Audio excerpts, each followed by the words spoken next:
Si Vince Dizon, kahit nagmura yan, the next day, nagpa-dredging na yan, naghukay na yan, nagpahukay na yan, diyan sa Talomo. Merong isang Dabawenyo diyan na lalaki na kayabang-yabang, kayabang-yabang, akala mo naman may naitulong doon sa mga kapitbahay niya, sa mga binaha, na kahit hindi umulan, binaha po, rumagasa ang tubig diyan sa Davao. O, kayabang-yabang, akala mo naman may naitulong. Nagagalit siya kasi nung in-inspection ni Vince Dizon yung nangyari diyan sa Davao City, nakita niya yung mga kakulangan, pagkukulang, mga hindi tinapos na flood control project, 'di ba? Yung mga naperwisyo, nakita niya on his own eyes, nakita niya yung tatay hinuhukay po yung yung mga uniform na kanyang mga anak sa putik, yung mga bahay na nasira. Ay, hindi po biro ang masira ang bahay mo. Yung ang magtapal-tapal ka lang din sa mga bahay, sa bahay mo, magpalit ka lang ng nero, kamahal-mahal. Hindi biro ang gastos, hindi ka basta-basta nakakapagpalit.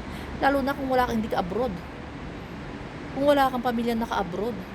Kung umaasa ka lang sa sweldo mo, uutang ka pa sa pag-ibig.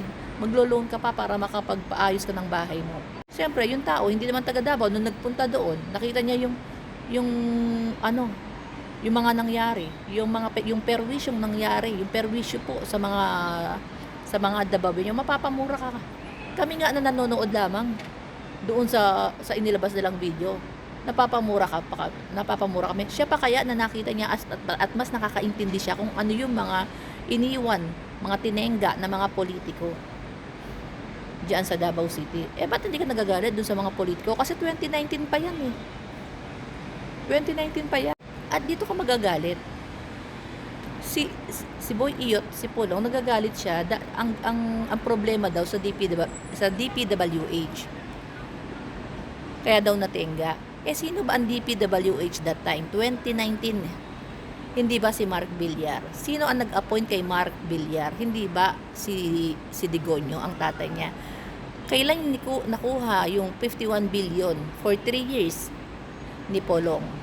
I believe, hindi ko lang kung 28, I believe 2019, 2020, 2021, or 2020, 21, 22. Andyan po sa taon na yan.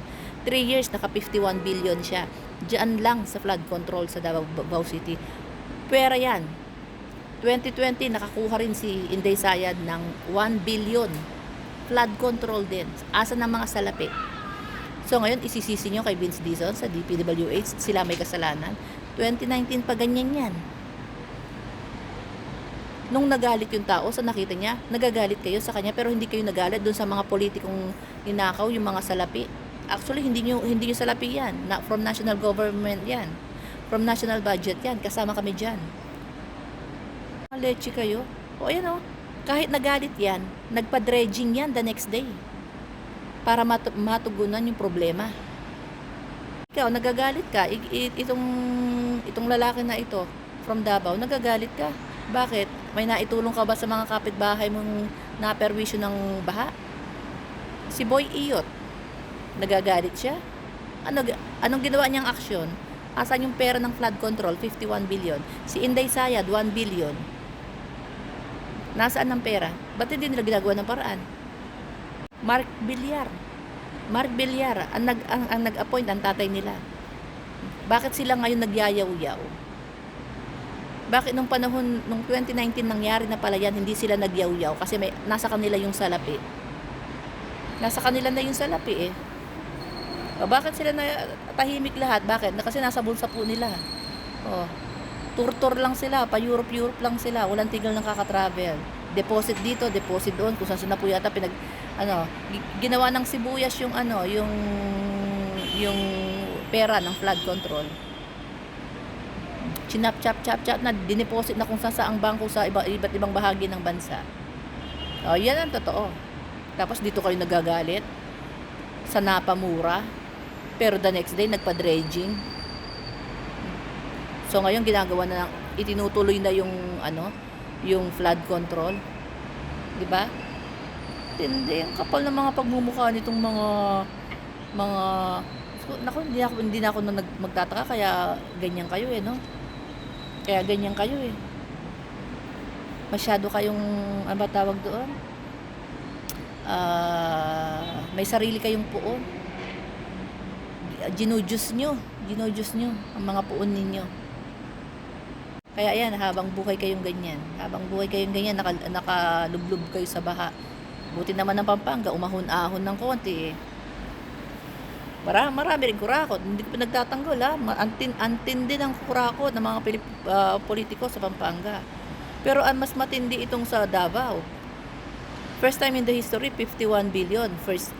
First district lang yan, 51 billion. Dinaig pa yung mayayamang syudad sa Metro Manila. Sa syudad sa Metro Manila, meron na mga swimming pool, parang malawak na parang swimming pool na sumasapo. Sa BGC lang ha. Malawak, sinasapo kaya hindi bumabaha. May sumasapo na parang swimming pool sa ilalim. Oh, ganun yun. Eh yung 51 billion yun, mas mahigit pa dun ang mapupuntahan nun. Davao City. O, tapos nagkaroon pa kayo ng 1 billion kay Saya dun 2020. Asan ang pera? Ano yan? Tapos ipagtatanggol nyo pa. Eh, ako, wala problema sa amin yan. At wala na po kami pakialam sa inyo. Ang pinakikialaman namin, kasi from national budget yan eh. From national budget yan. At saka yung electric bus nyo. From national budget yan. Hindi yung pera ng Davao, hindi yung pera ng munisipyo ng Davao. From national budget yan. Kaya nga, bumisita dyan si di ba? Si PBBM. Nasa gilid yung aso, si Bayot, si Baste, si Barbie, di ba? Tahimik lang siya, nakatayo lang siya sa gilid. Habang ini-introduce ni PBBM yung electric bus. Tapos sasabihin nyo, ano yan? Proyekto ng Davao? Of course no. Proyekto yan ng national government. From national budget ang ibinayad dyan. At isi-centralize na yan. Buong Davao. Buti nga pinagtutuunan kayo ng pansin. Pero okay lang naman sa amin yan. Hindi po kami naiinggit. Kasi kapag bumaba si PBBM, hindi natin alam kung mapapansin muli ang Mindanao. Napakaswerte ng mga Mindanao ngayon. Kasi si PBBM, inaabot niya yung mga sulok. Yung mga hindi naabot ng mga ibang presidente noon, isipin nyo, si Digong, wala naman nagawa sa Mindanao, di ba? Napakundad niya ba ang Mindanao? May mga proyekto ba siya sa Mindanao? Hindi, puro po Ghost Project, tsaka Tenga. Diskaya ba naman eh? Tapos Mark Villar, lahat Tenga, puro nakaka po nangyari. Samantalang ito, hindi naman Mindanao. Pero talagang tulong inano po sa Mindanao. Kami nagpapasalamat sa ginagawa ni PBBM sa ganyan.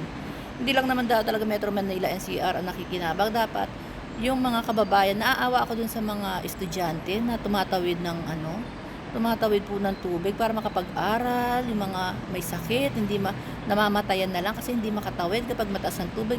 At least ngayon po nakikita ko yung mga tulay na ginawa para yung mga bata, hindi po parang tumatawid po doon, mga nagsiswimming para makapasok lamang sa eskwela, di ba? Nakawawa. At least ngayon nakikita ko po DSWD, DPWH, tulong po sila sa pag-abot ng mga pangarap ng ating mga estudyante. Marami pang liblib na lugar na kailangan bigyan ng kuryente, ng wifi, at ng mga tulay, magandang kalsada.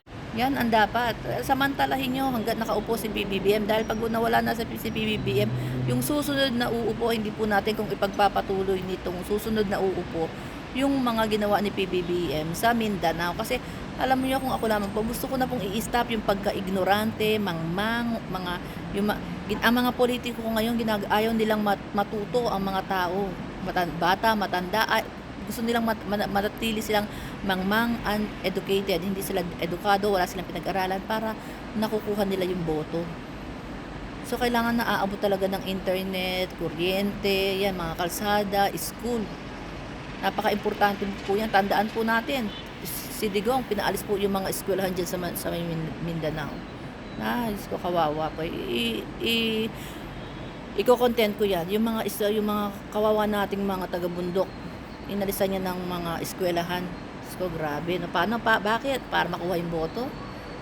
Para mahawak nila sa leeg, di ba? Napakawalang yung matanda na yan.